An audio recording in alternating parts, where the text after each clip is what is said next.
Video کو like اور share کریں، چینل کو سبسکرائب اور بیل کو پریس کریں۔ ڈیئر اسٹوڈنٹس، السلام علیکم۔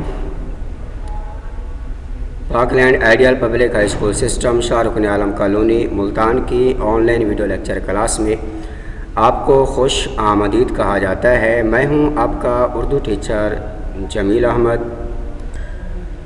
کلاس دہم اردو الف کا لیکچر ہے۔ اردو الف کی کتاب کا صفحہ نمبر 24 اور 25 پر موجود سبق نظریہ پاکستان کے نثر پاروں کی آج ہم تشریح کریں گے۔ عبارت نمبر 7 صفحہ نمبر 24 پر موجود ہے۔ یہاں یہ بات سمجھ لینا سے لے کر قوم وطن سے بنتی ہے۔ حوالہ متن سبق کا عنوان نظریہ پاکستان، مصنف کا نام ڈاکٹر غلام مصطفیٰ خان۔ الفاظ معانی میں تشکیل، بناوٹ، ساخت، مفکرین، مفکر کی جمع، سوچنے والے، فلسفی، وسعت، کشادگی، جغرافیائی حدود، زمینی خد و خال کی حدود، استوار کرنا، مضبوط کرنا، قائم کرنا۔ تشریح: یہاں یہ بات سب سے اہم ہے جس کو سمجھنا ہر ایک کے لیے ضروری ہے کہ دنیا میں قومیت کو بنانے کی دو اہم بنیادیں ہیں۔ ایک بنیاد جو مغرب کے فلسفیوں نے بنائی ہے اور دوسری وہ جو رسول مقبول صلی اللہ علیہ وآلہ وسلم کی قائم کی ہوئی ہے۔ اہل مغرب نے خاندانی، نسلی اور مختلف قبائل کی بنیادوں میں تھوڑی کشادگی پیدا کر کے قومیت کی بنیاد زمینی خد و خال کی حدود پر قائم کی اور کہا کہ قوم وطن سے بنتی ہے۔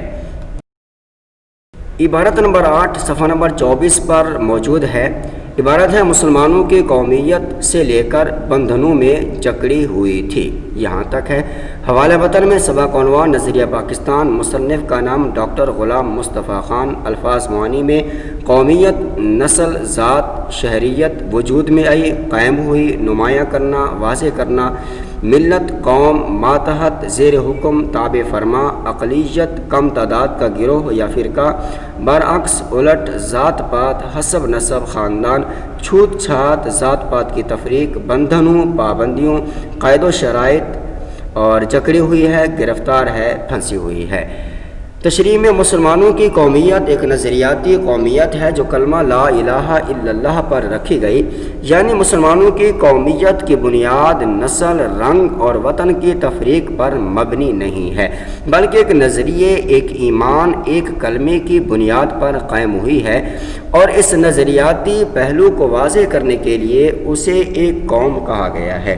ایسی نظریاتی قومیت میں ہر نسل، ہر رنگ اور ہر زمانے کے کسی بھی خطہ سے تعلق رکھنے والے، ہر زمین کے کسی بھی خطہ سے تعلق رکھنے والے لوگوں کے لیے جگہ ہوتی ہے۔ اور حقیقت یہ ہے کہ جنوبی ایشیا کے مسلمانوں کو، جن میں ہر نسل، ہر رنگ اور زمین پر موجود مختلف خطوں سے تعلق رکھنے والے لوگ شامل تھے، ایک ایسی قوم کے زیر حکم کم تعداد کا گروہ بن کے رہنا منظور نہ تھا، جو اسلامی نظریہ قومیت کے بالکل الٹ، حسب نسب کے فرق، ذات پات کی تفریق اور بتوں کی پوجا پاٹ کی پابندیوں میں گرفتار تھے۔ عبارت نمبر 9 صفحہ نمبر 24 کے بالکل آخر میں یہ موجود ہے اور صفحہ نمبر 25 کے سٹارٹ تک، شروع تک جاتی ہے۔ ہمیں اس بات کو اچھی طرح سے لے کر نمونہ فراہم کرنا ہے۔ حوالہ متن سبق کا عنوان نظریہ پاکستان، مصنف کا نام ڈاکٹر غلام مصطفیٰ خان۔ الفاظ معانی میں ذہن نشین کرنا، دماغ میں بٹھانا، قدروں، روایات، اخوت، بھائی چارہ، مساوات، برابری، عدل، انصاف، دیانت، ایمانداری، خدا ترسی، رحم دلی، ہمدردی، غمخواری، عظمت کردار، کردار کی بلندی، فروغ، ترقی، ترویج و اشاعت، رواج دینا، پھیلانا۔